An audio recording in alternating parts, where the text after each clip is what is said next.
जिसका जो कुछ है सब विनश्वर है। दादा बाबा और परपाजा जिनके है भूई भाड़े हो, आंधर भय हेऊ की फूटी तिन काहे सब छाड़े हो। जिनके हम उत्तराधिकारी हैं वे छोड़ के चले गए, हम कब तक रहेंगे। इस संसार असार को धंधा, ये संसार असार का धंधा है। कोई बड़ा राजनेता भी मरता है तो अखबार वाले लिखते हैं अमुक तारीख को अमुक समय उन्होंने इस असार संसार का त्याग कर दिया। बुजुर्ग लोग देख सकते हैं अपने जीवन को कि जीवन में सार है कि असार है। जवान तो नहीं समझ पाएंगे, बड़ा मुश्किल है। समझने वाले जवान भी समझते हैं। इसका अनुभव मुझे है कि हम लोगों के पास जो आते हैं साधु होने के लिए प्राय जवान रहते हैं। यहाँ तक कि 14-15 वर्ष की उम्र से ही आने वाले होते हैं। 17, 18, 20 तक तो अधिकतम आते हैं। मैं स्वयं 20 वर्ष की उम्र में निकला। तो जो समझने वाले हो तो समझते हैं, लेकिन अधिकतम जवान लोगों को बड़ी आशा रहती है कि अभी नहीं तो मिलेगा सुख, अभी नहीं मिला तो आगे मिलेगा। लेकिन ये बुजुर्ग लोग तो बता सकते हैं, इनके बाल पक गए हैं, ये दुनिया की हकीकत देख लिए हैं। इस संसार असार को धंधा अंत काल कोई नाही हो। उपजत बिनसत बार न लागे ज्यों बादर की छाही हो। नाता गोता कुल कुटुंब सब इनकर कौन बढ़ाई हो। सारी उपलब्धियों की क्या बढ़ाई है। आज लगती है बढ़ाई, लेकिन बढ़ाई कुछ नहीं। कहाँ कबीर एक राम भजे बिन बूढ़ी सब चुतराई हो। हमारी सारी भौतिक उपलब्धियां क्षणिक हैं और छूट जाने वाली हैं। राम नित्य है, निरंतर है, वही आपका अस्तित्व है। राम अलग है, मैं अलग हूँ, ये इसी भी धारणा है। और राम और मैं दो नहीं, ये भी सिद्धांत है। दार्शनिक विचारधारा की शाखाएं बहुत हैं, लेकिन उनको हम दो में समाहित कर सकते हैं। एक विवेकवाद, एक विश्वासवाद है। विश्वासवाद मानता है कि आत्मा परमात्मा दो है।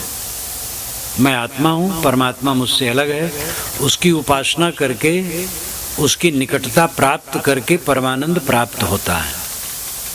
विवेकवाद कहता है कि निकटता जिसकी होगी फिर दूरी हो जाएगी। संतो आवे जाए सुमाया, एक कबीर साहब का प्रसिद्ध पद है। जो मिले और बिछड़े वो माया है। एक बार हजारी प्रसाद द्विवेदी से बात हो रही थी तो उन्होंने हंसते हुए कहा कि कबीर साहब ने तो माया की परिभाषा सरल कर दी है। संतो आवे जाए सुमाया, जो आवे और जाए वो माया है। मिले और छूट जाए। परमात्मा मिलेगा तो छूट जाएगा। डॉक्टर राम कुमार वर्मा ने रहस्यवाद में लिखा है, कबीर का रहस्यवाद। तो उन्होंने लिखा है कि जीव ईश्वर के अंतर अति निकट हो जाता है तो ईश्वरमय हो जाता है। ईश्वर तो नहीं होता है, ईश्वरमय हो जाता है। जैसे कि लोहा आग से छू करके आगमय हो जाता है। ये उसकी अंतिम उपासना है। लेकिन इसमें भी भेद है। एक किया जाता है, एक नहीं है। एक और एक में फर्क है। एक यानी किसी से एकता स्थापित करना, और एक अकेला है ही, उसको समझना और ठहरना। तो ईश्वर में जीव अपना एक स्थापित करता है, निकटता स्थापित करता है। लेकिन कितनी ही निकटता स्थापित करे, अलग की वस्तु अलग रह जाएगी। इसलिए वेदांत, जैन विचार, बौद्ध विचार भी अपने ढंग से, कबीर साहब ये नहीं मानते हैं कि आत्मा से परमात्मा अलग है। अलग की वस्तु अलग ही रह जाएगी। विवेक ये कहता है कि पाना नहीं है, जो कुछ पाया गया है उसका मोह छोड़ना है, और उसका मोह छूट जाने पर जो शेष रह जाता है वो नित्य प्राप्त है, और उसी को राम, ईश्वर, ब्रह्म, परमात्मा, खुदा, गॉड, अल्लाह कहाँ है, उसी को संस्कृत में शेष, अरबी में बका कहते हैं, बचा हुआ शेष। और हम खुद क्या हैं? जिस दिव्यता को हम चाहते हैं वही मेरा स्वरूप है। वेद के ऋषियों ने प्रार्थनाएं खूब की हैं, चारों वेदों आप पढ़िए, प्रार्थना प्रार्थना से वेद भरे हैं, लेकिन प्रार्थना करते करते वो थक गए। तब उन्होंने अपनी तरफ दृष्टि की, तब कहा अहम ब्रह्मास्मि, अहम मैं ब्रह्म महान अस्मि हूँ, मैं ब्रह्म हूँ, मैं श्रेष्ठ हूँ, जो चाहता हूँ मैं हूँ खुद। तत्त्वमसि वही तू है, प्रज्ञानम ब्रह्म, ज्ञान ही ब्रह्म, अयम आत्मा ब्रह्म, ये आत्मा ब्रह्म है, जीवो ब्रह्मयु न परः, जीव ब्रह्म ही है, दूसरा नहीं। ये घोषणा की गई तो इसी को वेदांत कहा गया, वेद का अंत, वेद का सार तत्व कहा गया। इस्लाम में कट्टर ईश्वरवाद है। अनल-हक मंसूर ने कहा, महान संत मंसूर इस्लामिक, अनल-हक, अनल-हक का अर्थ होता मैं सत्य, मैं ब्रह्म। इस पर उन्हें मार डाला गया। हमारे यहाँ ऐसे को पूजा गया। विचारों की उदारता भारत में जो है कहीं नहीं है। आर्य परिवार जिसमें श्रमण, ब्राह्मण, सिद्धनाथ, संत, वैष्णव सब आते हैं, इसमें विचारों की जितनी उदारता है पूरी दुनिया में कहीं नहीं है। इसमें सामाजिक व्यवहार की अनुदारता बीच में आई है, पहले नहीं थी। आर्य परिवार की परिभाषा है, उसमें ब्राह्मण प्रथम है, जो वेद का पठन मनन करते थे। अग्नि को ब्रह्म कहा गया, और जिन मंत्रों से अग्नि में हवन किया जाए उन मंत्रों को ब्रह्म कहा गया, और उसके पक्षधरों को ब्राह्मण कहा गया। श्रमण त्यागी सन्यासी को कहा गया। सिद्ध 84 सिद्ध हैं, बीजक व्याख्या में उनका नाम मैंने 84 कर दिया है। नाथ, गोरखनाथ इत्यादि हैं। वैष्णव की कई शाखाएं वैष्णव हैं। संत कबीर साहब उसके प्रवर्तक हैं, और कबीर साहब और नानक साहब, दादू साहब, दरिया साहब, घीसा साहब, पलटू साहब, जगजीवन साहब, साहब सबसे संबोधित बहुत संत हैं। ये संत परंपरा में आते हैं। ये सब मिला करके आर्य परिवार है। और दूसरा सामी परिवार है, यहूदी, ईसाई और इस्लामी। पुरानी बाइबल में नूह नाम के महापुरुष की कथा आती है, जिनके 3 पुत्र थे, साम, हेम, एपेत। साम बड़े थे। साम के वंशज यहूदी हैं, यहूदी से ईसाई निकले, और ईसाई यहूदी से इस्लाम। इसलिए यहूदी, ईसाई और इस्लाम को सामी कहते हैं। ये आर्य और सामी परंपरा काफी निकट रही है, बल्कि मूल एक ही स्रोत है। आगे चल करके परिवर्तन बहुत होगा। तो सामी परंपरा में विचारों की उदारता कम है, लेकिन उनमें व्यवहार की उदारता है। मस्जिद में सब जाएं। हमारे यहाँ मंदिर में रोक लगा दिया गया। कुछ लोगों को अछूत कहा गया, वे नहीं जा सकते हैं। उनके यहाँ मेहतर भी मस्जिद में जा करके नमाज पढ़ सकता है। कुरान सभी पढ़ सकते हैं, मेहतर भी उनका पढ़ सकता है। हमारे यहाँ रिजर्व कर दिया गया ब्राह्मण, क्षत्रिय, वैश्य के लिए। शूद्र वर्ग घोषित करके एक बड़े दल को वेद से अलग कर दिया गया। और उसमें कुर्मी मुराव ये सब आते हैं शूद्र में। ब्राह्मण में तो ब्राह्मण कहे जाने वाले और क्षत्रिय और वैश्य 3 ही दिजाते हैं, यही वेद पढ़ सकते हैं। और कुर्मी मुराव ले करके सब के सब यादव इत्यादि सब शूद्र हैं, ये नहीं पढ़ सकते। और इतना ही नहीं, ब्राह्मणी भी नहीं पढ़ सकती, तिवारी पढ़ सकती, तिवराइन नहीं पढ़ सकती। मैंने अपने वेद में लिखा, मेरी एक पुस्तक है वेद क्या कहते हैं, चारों वेदों के समस्त संदर्भों को मैंने 121 संदर्भों में गुम्फित करके रखा है।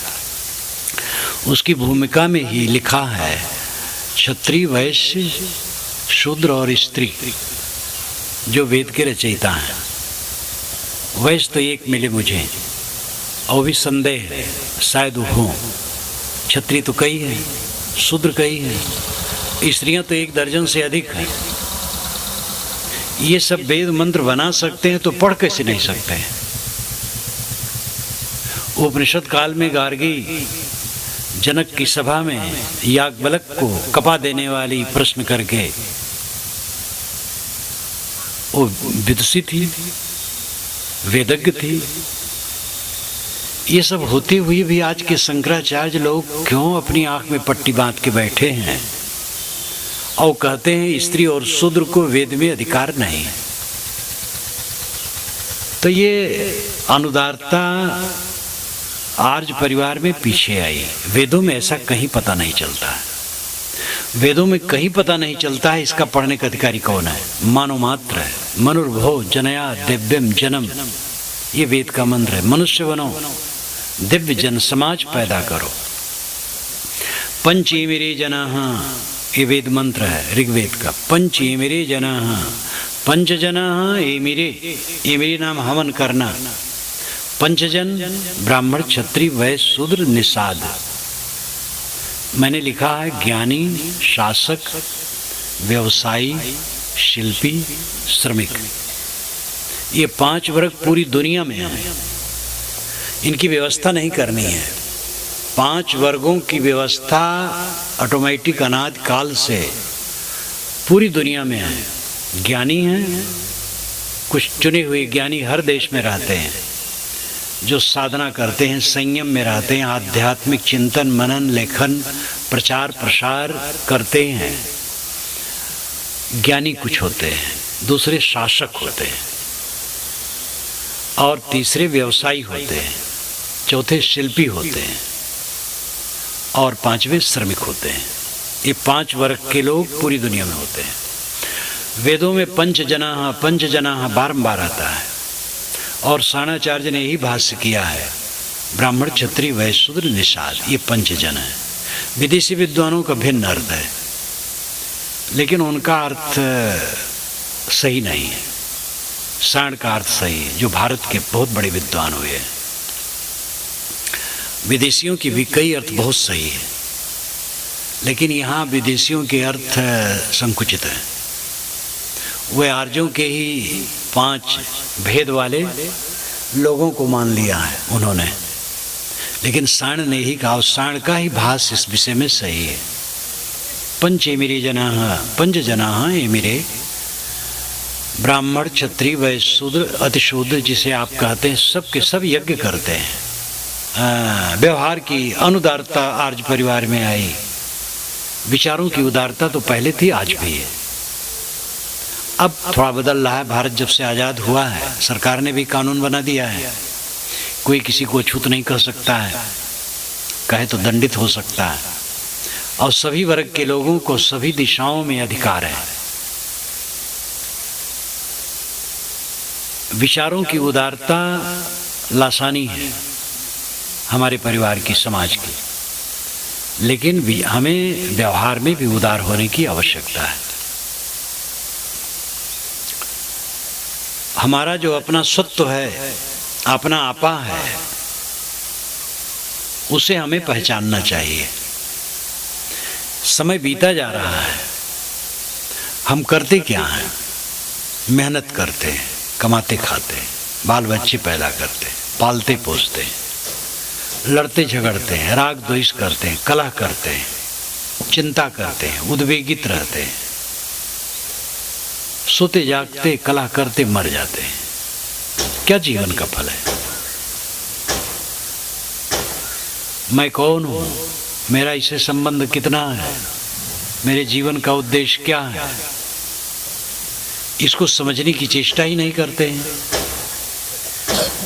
मैं कहने वाला आत्मा है, देह तो एक हड्डी की झोपड़ी है। इसकी विशेषता है कि इसमें रह करके हम साधना कर सकते हैं।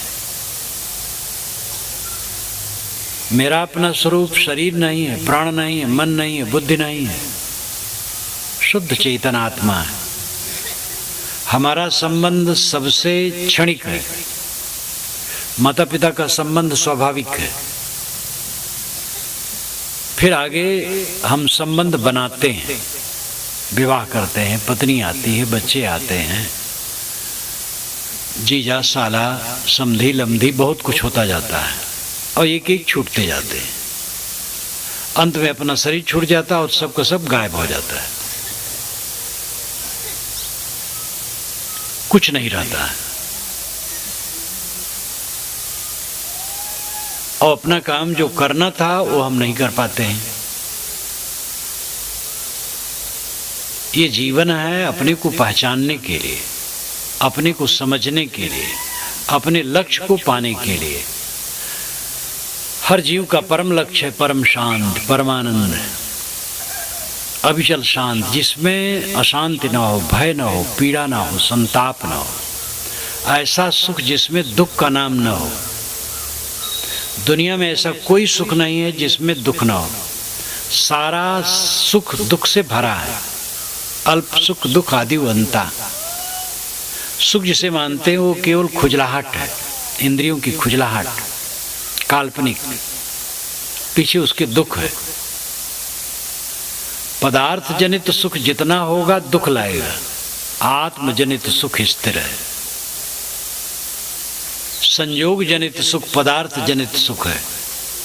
प्राणी पदार्थों के संयोग में जो सुख मिलता है वो क्षणिक है और उसी से दुख आता है। और जो आत्मजनित सुख होता है, आत्मा की निर्मलता, चित्त की निर्मलता, चित्त की एकाग्रता, अंतर्मुखता, आत्मलीनता, यह सुख अनंत है। इसको पहचानने की आवश्यकता है। मैं कौन हूं, मेरा उद्देश्य क्या है, अपने उद्देश्य के अनुसार मैं चल रहा हूं कि नहीं चल रहा हूं। मैं कहने वाला आत्मा है, उसके जीवन का उद्देश्य है आत्मा को पहचानना और आत्म तृप्त हो जाना, आत्म संतुष्ट हो जाना, निर्भय, निश्चिंत, निर्मल, नींद खुले और चित्त में कोई झटका न हो। राग की, द्वेष की, ईर्ष्या की, क्रोध की, उद्वेग की, प्रतिक्रिया की। आदमी हरदम रिएक्शन में भरा रहता है। रिएक्शन, प्रतिक्रिया। पत्नी से, पद से, भाई से, माता से, पिता से, बच्चे से, समधी से, मातहत से, अफसर से, पड़ोसी से, हर जगह वो प्रतिक्रिया में भरा रहता है। चित्त जलता रहता है। ये सब का सफाया हो जाना, प्रशांत मन, आनंदमय मन, नींद खुले, मन में कोई झटका नहीं। दिन भर अपना काम करें, साथ साथ साधना भजन भी करें।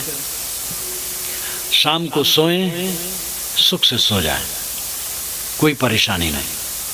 सुख से सोना, सुख से जागना, सुख से जीना और सुख से मरना।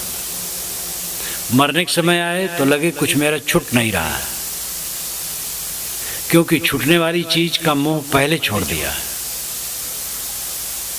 संग चले सो धन है संतो, छूट जाए सो माया। जो संग में चले वो धन है, जो छूट जाए वो माया है।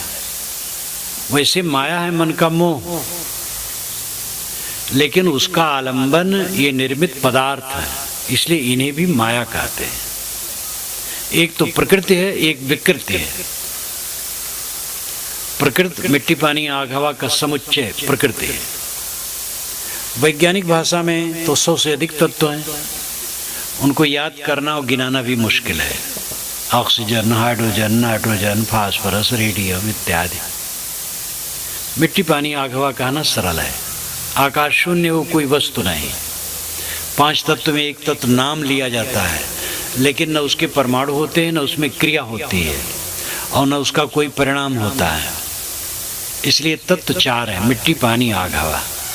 नैनम छिद्दंत शस्त्राणि नैनम दहति पावकः न चैनम क्रेदन्त्यापो न शोषित मारुतः। इसमें 4 ही का नाम लिया गया। शस्त्र पृथ्वी तत्व से बना है, और वायु उसको सुखा नहीं सकता, आग जला नहीं सकती, पानी गीला नहीं कर सकता। ये 4 तत्वों का निर्देश किया गया है। आकाश क्रियाहीन है, उससे कुछ निर्मित नहीं होगा, इसलिए उसका नाम नहीं लिया गया। तो 4 तत्वों का समुच्चय प्रकृति है, और इनसे निर्मित वस्तुएं विकृत हैं, बनी हुई। जो कुछ हम आंखों से देखते हैं वो विकृत है, निर्मित है, बना हुआ है, और बने हुए में हमें मोह है। इसलिए समस्त निर्मित पदार्थ को माया कहते हैं। लेकिन मोह दूर हो गया तो माया खत्म हो गई, निर्मित पदार्थ बने रहे। ऐसे लोग हैं जो निर्मोह हो जाते हैं, और निर्मित पदार्थ का उपयोग तो उनको भी करना पड़ता है। शरीर ही निर्मित है, उसमें रह करके ज्ञानी बर्ताव करता है। वस्त्र निर्मित है, भोजन निर्मित है, और सब चीज़ें तो निर्मित है जिनका हम उपयोग करते हैं। उसका केवल उपयोग करता है, मोह नहीं करता है। इसलिए असली माया मोह है। मोह मिट गया, माया खत्म हो गई। लेकिन हमारे मोह का आलंबन, सहारा, आधार जिससे मोह बनता है वो है निर्मित पदार्थ। इसलिए निर्मित पदार्थों को हम माया कहते हैं। इसी माया में जीव डूबा है, इसलिए वो अवस्था नहीं आती है परम शांति की। जो इसमें रह करके इसको जीत ले वो परम शांति पाता है, और रहना तो इसी में है। हम लोग घर छोड़ दिए, आश्रम है वो भी घर है। परिवार छोड़ दिए, समाज लंबा हो गया। जिस घर में हम जन्मे थे, जिस परिवार में, उसमें तो हम झट से बता सकते इतने सदस्य थे। अब मैं कितना बताऊं, कोई पूछे आपके पास कितने हैं। हमारा परिवार इतना लंबा है, हम बता नहीं सकते। काम तब भी करते थे, अब भी करते हैं। बल्कि अगर मैं कहीं नौकरी करता होता तो रिटायरमेंट हुए मेरे 15 वर्ष हो गए होते। आज भी रिटायरमेंट नहीं हो रहा है, तो काम तो किया जा रहा है। घर में रह रहे हैं, लोगों के साथ हैं, काम भी करते हैं।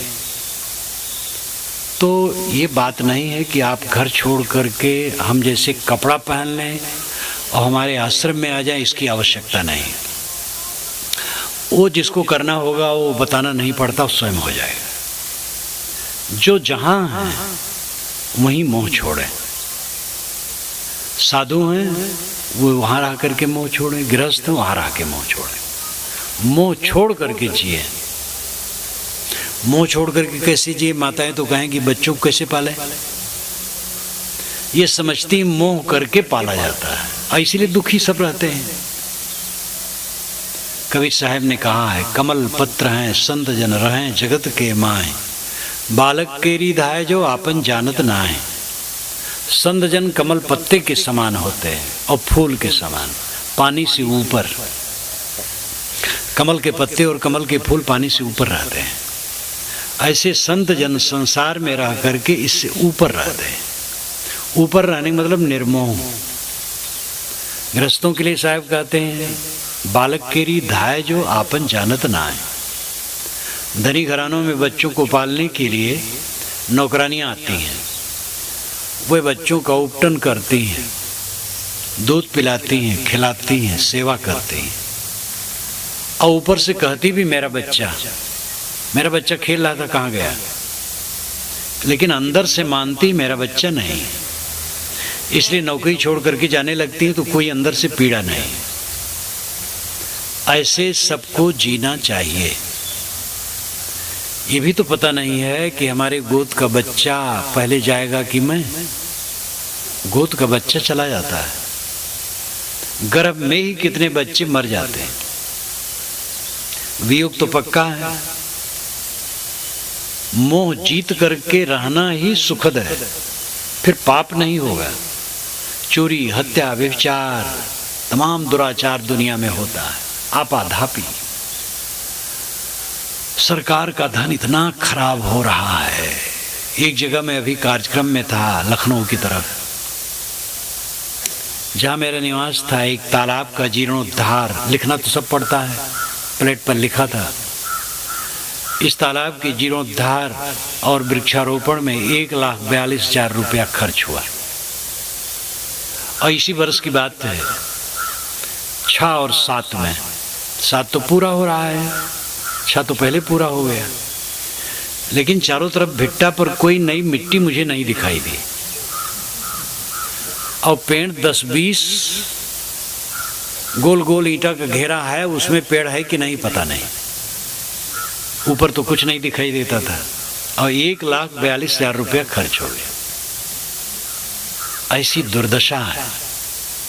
और हमारे यहाँ भगवान को मानने वाले तो सब हैं, गली गली में भगवान। जहाँ कहीं जरूरत पड़ती है आगे किसी भगवान को रख लिया जाता, पीछे दुकान लगा ली जाती है। फिर मजाल है कोई हटा सके, क्योंकि धर्म की बात आ गई। घर का मालिक सोने चलता है तो कहता भगवान अब तू ही रक्षक है, मैं सोने जा रहा हूं। घर के पीछे दीवार के पास सबरी लेकर के चोर खड़ा है, दीवार में लगाता, कहता भगवान शुरू करता हूं दांव लगाना। तो भगवान को तो हम खूब भुनाते हैं। घंटा घंटा पर पूजा करने वाले दुकान पर और ऑफिस में जब बैठते हैं तो भगवान भूल जाता है। ऑफिस में बैठे क्लर्क और अफसर, तो जो ग्राहक आते वही असली भगवान है, लेकिन उनके साथ व्यवहार दूसरा होता है, उनकी खुराक छीनना। और जो खाता नहीं उसको खिलाते हैं। भोग लगा दिए तो दियम वस्तु गोविंदम कह करके पानी उछाल दिए और कुल अपना खा लिए। जो नहीं खाया उसको खिला दिए, और जो खाया उसकी खुराक छीनते। हर जगह, केवल दुकान की बात नहीं, ऑफिस की बात नहीं, हर तरफ आपाधापी, काम चोरी, घूसखोरी, मुफ्तखोरी। अगर ये रुक जाए, कम हो जाए तो भारत बहुत आगे विकसित हो जाए, लेकिन बढ़ता जा रहा है। अपने बचपन में मैंने जजों के विषय में सुना था कि कोई बहुत टेढ़े पड़ता है, जब फांसी उसी की बात आती है तो डाली वो लगाता है। बहुत संबंध जोड़ करके उसके घर वालों से जच के, और एक झाबे में फल, कपड़ा, कुछ रुपया रख करके उसकी पत्नी को, बच्ची को ले जाके देता है। जज थोड़ा रहमदिली का काम करता है। आज का ये सब की फल वल की जरूरत नहीं है। आज तो सीधे न्याय बिकता है। वकील बीच में है, और ऐसे ऐसे चतुर वकील हैं, 4 लाख लेंगे, 3 लाख स्वयं ले लेंगे, 1 लाख से जज को संतुष्ट कर लेंगे। एक हाई कोर्ट के वकील से मैंने पूछा आप यहाँ कितने जज ठीक हैं? कहे साहब 10 ठीक हैं, 65 सभा हैं, 10 ठीक हैं, और 10 में 5-6 बिल्कुल ठीक है। ऐसी दशा हो गई है। अगर हम समझें कि ये सब प्राणी भगवान भगवती हैं तो ये पाप नहीं होगा। हमारा भगवान, हमारा देवता या तो पत्थर की पिंडियों में है या तो शून्य आकाश में है। कुछ लोग पत्थर की पिंडियों के सामने नाक रगड़ेंगे और कुछ लोग शून्य की तरफ ताक करके नाक रगड़ेंगे, लेकिन जो प्राणी हैं ये भगवान नहीं है। यही दुखद है। प्राणी भगवान है। घट घट में वही साईं बसत है, कटुक बचन मत बोल रे, ये कबीर साहब कहते हैं। वेद के ऋषि कहते हैं सा शीर्षा पुरुषा सहस्राक्ष सहस्रपाद सभूमि विश्वतो वृत्तात् तिष्ठत दशांगुलम। उस विराट पुरुष के हजारों हाथ पैर सिर ग्रीवा हैं, वो सब पूरे भूमंडल पर घेर करके 10 अंगुल के ऊपर बैठा है। लाक्षणिक कथन है। एक एक व्यक्ति जीव है और बहुत व्यक्तियों का समूह शिव है, पंच परमेश्वर। दार्शनिक भाषा में व्यष्टि और समष्टि कहते हैं। व्यक्ति व्यक्ति व्यष्टि है और बहुत व्यक्तियों का समूह समष्टि है।